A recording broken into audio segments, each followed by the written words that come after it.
This past week, the FBI finally replaced Osama Bin Laden on its 10 most wanted list, and there is still another spot open, formerly held by captured Boston mobster Whitey Bulger. We want to ask our senior correspondent, John Miller, former assistant FBI director, how they select the 10 most wanted. John, good morning. Good morning, Charlie. How do they do it?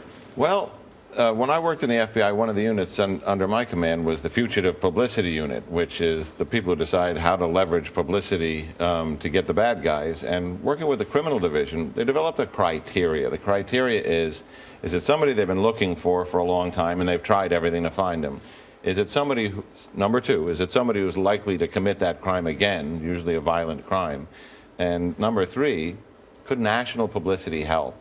And a lot of people meet those three criteria, so they really hone it down to who do we really think this program will work for. And who is Eric Toth? Eric Toth is a former school teacher from the Cathedral School in Washington, D.C.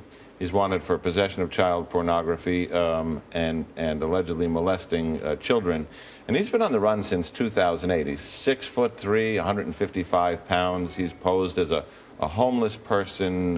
He is advertised as a babysitter and a tutor.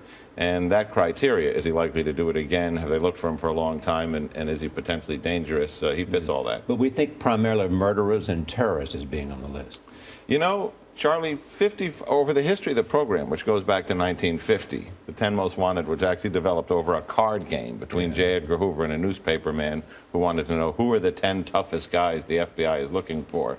54% of the people on the list have been murderers. And you know, that's not a federal crime, but that's assisting local law enforcement on people they think have crossed state lines. The rest have been bank robbers, organized crime, cartel bosses, terrorists. What percent are caught?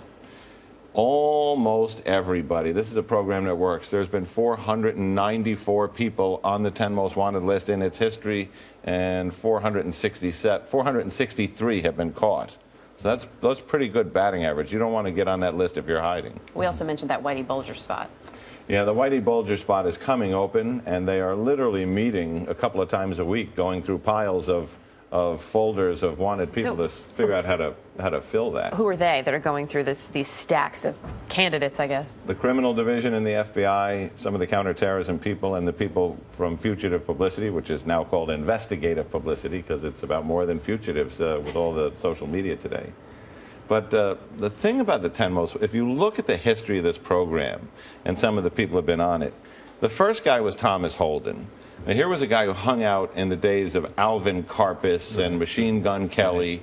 And years later, he got out of jail, committed a murder, and went on the run again. He was caught almost right away. First woman, Ruth Iseman Shire, wanted for kidnapping. She actually buried her victim, put in a coffin, put an air hose down there and some food, and went on the run after getting the $500,000 ransom. She was caught working as a nurse in a mental hospital after they fingerprinted her.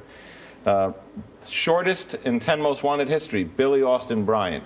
He was on the list a total of 3 hours. Wow. Because he was sitting in a hotel room where he was hiding out. He heard his name on the radio, and he just called the FBI and said, just come get me. I give up now. Longest on the list. Yeah, I was going to ask. Victor Manuel Garena. He is a guard at an armored car company up in Hartford. He sets up the robbery. He cleans out the depot, one of the largest cash robberies in U.S. history. Goes on the run. But before he goes on the run, and I covered the robbery myself up in Hartford back in the 80s, he buys truckloads of toys, goes through the poorest Hispanic neighborhoods of Hartford, and passes them all out to the kids before Christmas, and then ultimately flees. If you're looking for Victor, he's in Cuba, by the way, which is going to make him pretty difficult to catch. John, nice to have you. Good to be here. I like all the detailed stories, too. Well, it's fun and interesting.